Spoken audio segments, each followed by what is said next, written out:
మంచిది. దేవుని ఘనమైన పరిశుద్ధ నామకే మహిమ కలుగును గాక. దేవుని యొక్క మహాకృపను బట్టి గతకాలం అంతా కూడా దేవుడు కాచి కాపాడి ఆయన రెక్కల కింద దాచి మరొక రోజు ఆయన సందరు గడపడానికి ఆయన ఇచ్చిన ఈ సమయాన్ని బట్టి చిన్న ప్రార్థన చేసుకుని వాక్య భాగంలోకి వెళ్దాం. స్తోత్రం నాయన మహాపరిశుద్ధమైన దేవ మీకు వందనాలు, స్తోత్రాలు. వాక్యమైన దేవ మీకు వందనాలు.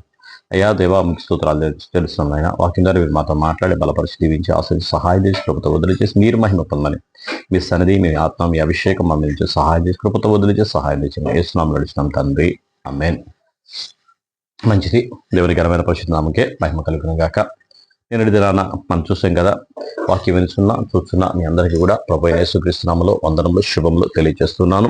ఇక్కడ నేను వాక్య భాగంలో మనం చూసాం, ఫిలిష్తీయుల మందసాన్ని తీసుకుని వెళ్ళిపోయిన తర్వాత వాళ్ళకి కలిగిన ఆ పరిస్థితులు బట్టి ఈ దేవుణ్ణి మరలా ఈ మందసాన్ని మరలా మన దగ్గర కాదు అని చెప్పేసి ఇశ్రాయేలు దగ్గరికి పంపించడానికి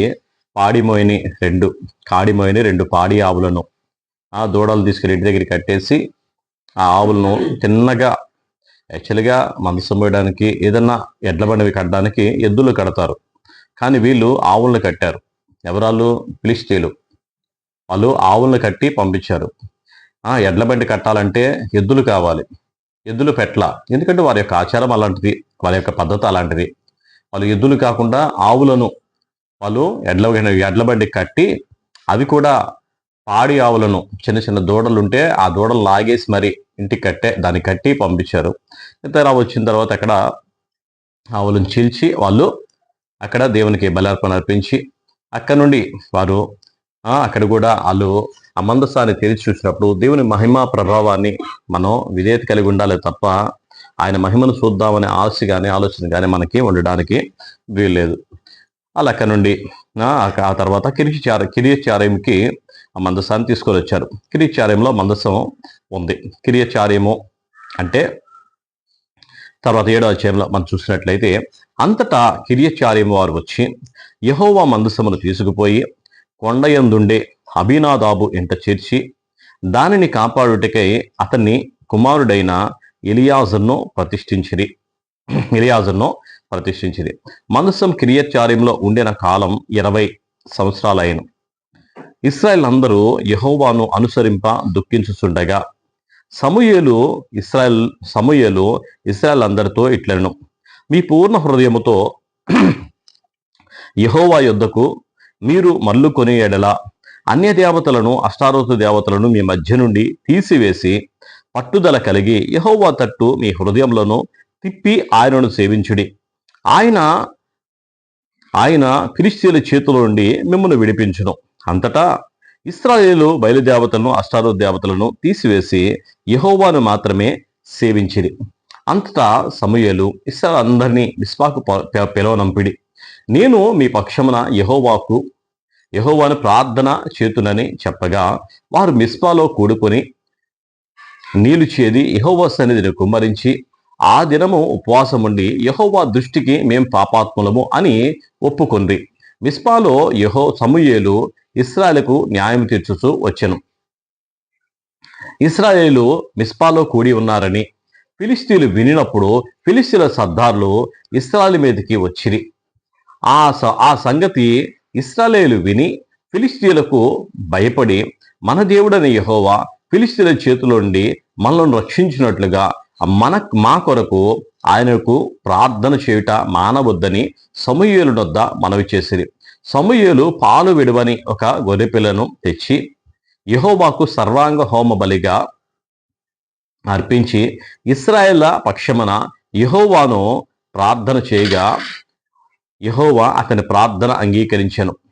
సమూయేలు దహన బలి అర్పించుండగా ఫిలిష్తీయులు యుద్ధం చేయుటకై ఇశ్రాయేలు మీదకి వచ్చిరి. అయితే యెహోవా ఆ దినమున ఫిలిష్తీయుల మీదకి మెండుగా ఉరువులను ఉరిమించి వారిని తారుమారు చేయగా వారు ఇశ్రాయేలు చేత ఓడిపోయి ఇశ్రాయేలు మిస్పాలో నుండి బయలుదేరి బేత్కారు వరకు ఫిలిష్తీయులను తరిమి హతము చేసిరి. అప్పుడు సమూయేలు ఒక రాయి తీసి మిస్పాకును షీనాకును మధ్య దాన్ని నిలిపి, ఇంతవరకు యెహోవా మనకు సహాయము చేసినని చెప్పి దానికి ఎబెనేజరు అని పేరు పెట్టెను. ఇలాగున ఫిలిష్తీయులు అనపబడిన వారే ఇశ్రాయేలు సరిహద్దులోనికి రాక ఆగిపోయిరి. సమూయేలు ఉండిన దినములన్నిటను యెహోవా హస్తము ఫిలిష్తీయులకు విరోధముగా ఉండెను. మరియు ఫిలిష్తీయులు ఇశ్రాయేలు యుద్ధ నుండి పట్టుకొనిన పట్టణములు ఇశ్రాయేలుకు తిరిగి ఇచ్చెను. ఎక్కువ నుండి గాతు వరకు గ్రామములను వాటి పొలములను ఇశ్రాయేలు ఫిలిష్తీయుల చేతిలో నుండి విడిపించిరి. మరియు ఇశ్రాయేలుకు అమోరీయులకు సమాధానం కలిగెను. సమూయేలు తాను బ్రతికిన దినములన్నీ ఇశ్రాయేలుకు న్యాయాధిపతిగా ఉండెను. ఏటేటా అతడు బేతేలులకు గిల్గాలునకు మిస్పారుకు తిరుగుచు ఆ స్థలమందు ఇశ్రాయేలుకు న్యాయం తీర్చుచూ వచ్చెను. మరియు అతని ఇల్లు రామాలో ఉండినందున అచ్చటికి తిరిగి వచ్చి అచ్చట కూడా న్యాయం తీర్చు ఉండెను. మరియు అతడు అక్కడ యెహోవాకు ఒక బలిపీఠము కట్టెను. హల్లెలూయా. చూడండి, మందసము కిరీచార్యంలో ఉండగా 20 సంవత్సరాలు కిరీచార్యంలో ఉంది. 20 సంవత్సరాలు కిరీచార్యంలో ఉన్నప్పటికీ కూడా ఇశ్రాయేల్ ప్రజలు దేవుని అనుసరించడం మానేశారు, దేవుని వెంబడించడం మానేశారు. దేవుని యొక్క మాటలు ఎత్తే వాళ్ళకి చాలా బాధ కలిగేది, దుఃఖం కలిగేది. ఎందుకని? చాలా రోజులు ఎప్పుడు ఆ ఏలీ దగ్గర నుండి ఏలీ యొక్క కుమారులు చేసిన దగ్గర నుండి కూడా దేవుని మందిరానికి దూరం అయిపోయారు. దేవుని మందిరానికి దూరం అయిపోతే దేవునితో సహవాసం వారు కోల్పోయినప్పుడు, దేవునితో సంబంధం వారు కోల్పోయినప్పుడు దేవుల్లో ఉండే జీవం అనేది వీరిలో లేదు, దేవుల్లో ఉండే ఆత్మాభిషేకం అనేది వీరిలో లేదు, దేవునితో సహవాసం అనేది వీరిలో లేదు. దేవునితో సహవాసం లేకుండా లోకంతో సహవాసం అలవాటైన తర్వాత చూడండి, ఇప్పుడు ఒక తాగుబోతున్నాడు, తాగుడు బాగా అలవాటు పడిపోయిన తర్వాత అతన్ని తీసుకొచ్చి ఇప్పుడు తాగుడు మానిపించడం ఎంత కష్టమో, ఇప్పుడు లోకంలో ఉన్న ఈ ఆనందాలకు కానీ ఆడంబరాలకు కానీ గొప్ప విషయాలకు కానీ దానికి అలవాటు పడిన తర్వాత వాడిని తీసుకొచ్చి అది కాదమ్మా ఇలా ఉండాలి ఇలా చేయాలంటే వాళ్ళకి ఎంత కష్టంగా ఉండేదో అంత కష్టంగా ఉండేది. అంత కష్టం అనిపిస్తూ వాళ్ళు దేవునికి విరోధంగానే ఉన్నారు. వాళ్ళు ఫిలిష్తీయులు వచ్చి పద్దాకా వచ్చి వీళ్ళ పొలాలు పంట చేతికి వచ్చిన తర్వాత మొత్తం పట్టుకుని వెళ్ళిపోయేవాళ్ళు. అలాగే పంట చేతికి వచ్చినప్పుడు మొత్తం కూడా చెదరగొట్టేసి అంతా కూడా పాడు చేసి వెళ్ళిపోయేవాళ్ళు.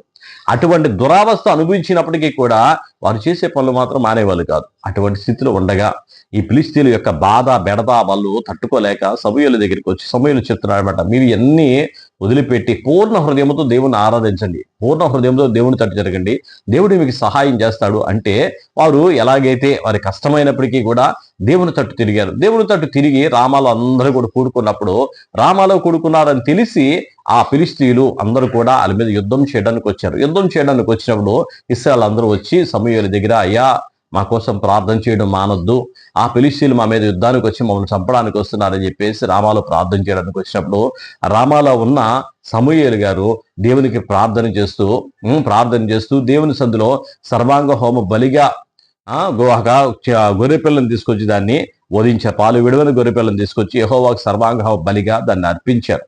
అర్పించిన తర్వాత దేవునికి ప్రార్థన చేయడం మొదలుపెట్టారు, దేవునికి అర్పించడం మొదలుపెట్టారు. సర్వాంగ హోమ బలిగా ఒక పాలు విడవని గొర్రె పిల్లని ఎందుకు అర్పించారంటే వీళ్ళందరూ కూడా పసిపిల్లలు లాంటి వాళ్ళేనయ్యా, ఈ ప్రజలందరూ కూడా నీ సందులో నీ యొక్క ఆ కృపలో లేని వారేనయ్యా అని చెప్పేసి దాని గుర్తుగా వీళ్ళందరూ నీ పిల్లలే, నువ్వు వాటిని కాపాడాలని చెప్పి దేవుడి దగ్గర అర్పించిన అర్పణను బట్టి దేవుడు వారందరికీ కూడా సహాయం చేయగా ఫిలిష్తీయులందరూ కూడా తరమబడిన వారే, వారందరూ తారుమారు అయ్యి ఉండగా ఇశ్రాయేలు చేత ఓడిపోయిన వారే తిరిగి పారిపోయి వెళ్ళిపోయారు.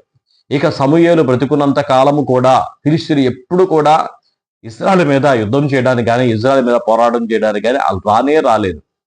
సమూయేలు దేవుడికి ప్రార్థన చేస్తున్నారు, దేవసేవుడు దేవుని ప్రార్థన చేస్తుండగా దేవుని హస్తం అనేది ఆ ఫిలిష్తీయులకు విరోధంగానే పనిచేసినప్పుడు ఫిలిష్తీయులు దేన్నైతే పట్టుకుపోయారో, దేన్నైతే వాళ్ళు ఆక్రమించుకున్నది పట్టుకుపోయిన సమస్తమును కూడా మరలా ఇశ్రాయేలుకి తిరిగి ఇచ్చేశారు. ఇప్పుడు ఆ ప్రాంతం అంతా కూడా నెమ్మదిగాను సంతోషంగాను సమాధానంగానే ఉంది. ఏవైతే కోల్పోయిన ప్రతి దాన్ని కూడా మరలా ఇచ్చారు. చూడండి, దేవుని సంధి మనం దూరం అయిపోయామనుకో రకరకాల వ్యసనాలన్నీ అలవాటు అయిపోతాయి. వ్యసనాలు అలవాటు అయిన తర్వాత ప్రభు సన్నిధిలో మనం నమ్మకంగా వాడి ప్రార్థన చేస్తుంటే ప్రతి వ్యసనం నుండి కూడా దేవుడు విడిపిస్తాడు. దేవుడు విడిపించి సాతానుగాడు దొంగిలించాలని చెప్పి మన ప్రాణాత్మ దేహాల వాడు దొంగిలించి మనం రకరకాల వ్యసనాలకి మనం బానిసైపోయిన వారందరినీ కూడా దేవుడు విడిపించి వాడిలోకి మరలా జీవం పంపించి దేవునికి నమ్మకంగా ఉండేలాగా దేవుడు వారిని దీవిస్తారు. అట్టి దీవెనతో వారందరూ కూడా ఉంటుండగా ఈ పొలంలో వారు అన్ని రోజులు కూడా కోల్పోయిన ఆనందం అంతా కూడా దేవుని సందులోకి వచ్చిన తర్వాత మరలా వాళ్ళు సంపాదించుకొని వాళ్ళ కుటుంబాలన్నీ క్షేమంగాను శాంతిగానే ఉన్నాయి.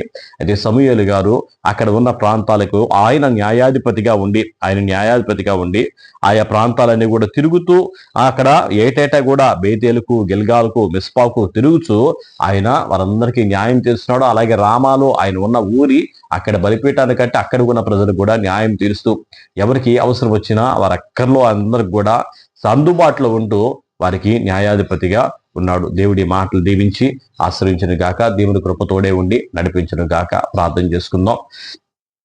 స్తోత్రం నాయన, మహాపరిశుద్ధుడు వారి దేవ, మీకే వందనాలు, స్తోత్రాలు. మహోన్నతుడ, మహాగరుడ, గొప్పవాడ, జీవం గల యేసయ్య, జీవాధిపతి, సర్వశక్తిమంతుడ, స్తోత్రాలుడ, మీకు వందనాలు. అయా ఉదయకాల సభలో మీ పాదాలు చెందుకొచ్చాం నాయన. మమ్మల్ని దీవించండి, ఆశించండి, సహాయం తెచ్చండి. దేవదేవుడా, సర్వశక్తిమంతుడ, మీకు వందనాలు. వాక్యం వినుస్తున్నా చూస్తున్నా ప్రతి బిడ్డను కూడా మీరు దీవించి ఆశించి సహాయం చేసి కృపతలు వదిలేసేసి మీరు మహిమ పొందని యేసు నామములో అడుగుచున్నాం తండ్రి, ఆమేన్. అందరికీ కూడా వందనాలు.